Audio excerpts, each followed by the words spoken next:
What are you doing?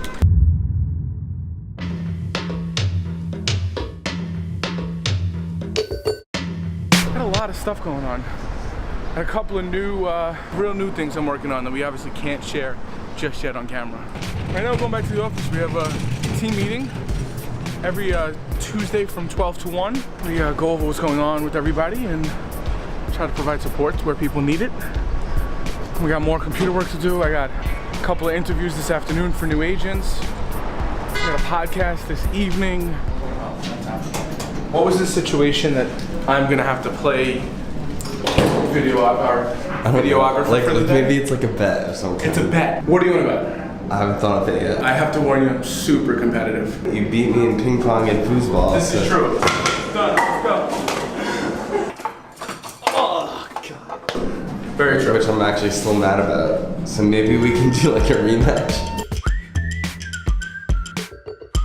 I just sold this. So this is a piece that I bought at, to be honest, I don't know exactly when, but I do know it was sometime in 2018. And the only reason I know that is because I wrote it on the thing. But I just sold this on eBay for 2.5 times what I paid for it. In a little over a year. You know, it's just the exemplification of what my model has been. It's like, find the things that you enjoy, find out how to invest in them, and then start putting some money in them. Like, buying this from an artist by the name of Matt Gondek is no different than buying stock. It's an alternate type of investment that has done me very well over the last couple of years. There's always extra money to be made, just finding where.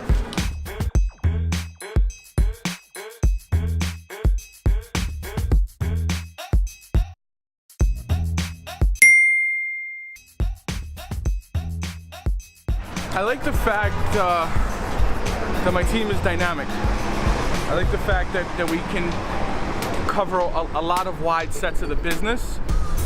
First, from a geographic standpoint, and the fact that we cover Manhattan, Brooklyn, and Queens thoroughly.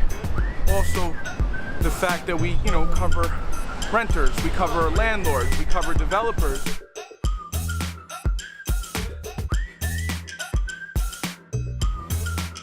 In any given day, there's so many different things going on.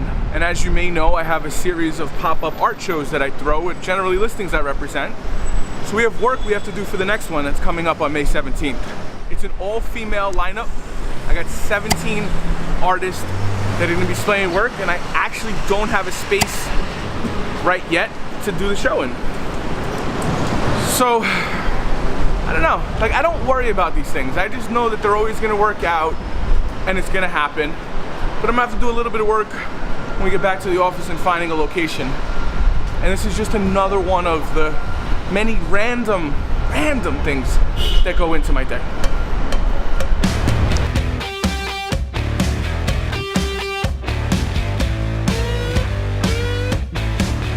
So before I did this, I ran Circuit Cities. So I ran everything from Regal Park all the way out to Patchogue. God damn. And when Circuit City went out of business, so did my job. Interesting. So I took some time off. I went to Africa. I sat on my couch and watched Family Guy in South Park for about a month. Mm-hmm. And I was like, fuck it, let me try this. My dad had been in the business for like 15 years before that. Okay. And had only, like, in Queens. And had only been in Manhattan for a year at that point. Okay. So I was like, yeah. Because he always used to, come try this, you'll do it, you make a lot of money. I'm like, yo, I'm making a lot of money right now. Like, why would I leave something that's like this for 100% commission job? Like, that's crazy to me. Different, yeah. Very different. And I hate to admit it, but I probably should have listened to him earlier. But interesting. I mean, the law of attraction is a real thing. It is. And that's something that I think, if you know how to leverage that on like social media nowadays, you unlock a whole different element of the whole thing. Oh, it's incredible. Because a lot of people who are like big on social, whatever, they have no idea what they're doing. And I don't even like social media is not a thing that I think about during my day. It's almost like brushing your teeth. It's like something you have to do. So I've been in New York for 13 years. Okay. I moved in 2006, and before that I grew up in Boston. Okay. Outside the Boston area. Uh-huh. And my parents are from India. Okay. And South Asian people don't like going outside. Right. For the most part, right? We're not taught to use our hands. Uh-huh. We're not taught to get dirty. Right. You know, there's this. It's just a lot of like fear and fragility. Fragility from our parents, and so for me, like Boy Scouts and all that, Cub Scouts really was just like, I want to get outside. I want to do things, and like I remember my dad was like, I don't know how to camp or we're going home at like 11. And I was like, all right, you know what I mean? But it was just a way to like learn a lot. I mean, discipline really. Right.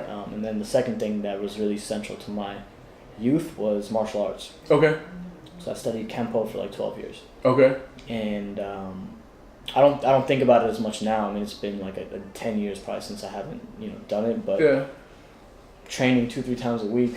You know what I mean? Even when you don't want to, like after school and just like rising through the ranks and all that, like discipline to me is like a cornerstone of what I've built everything else around. And I look at like what was it that was crucial in my childhood, that helped me get to that point.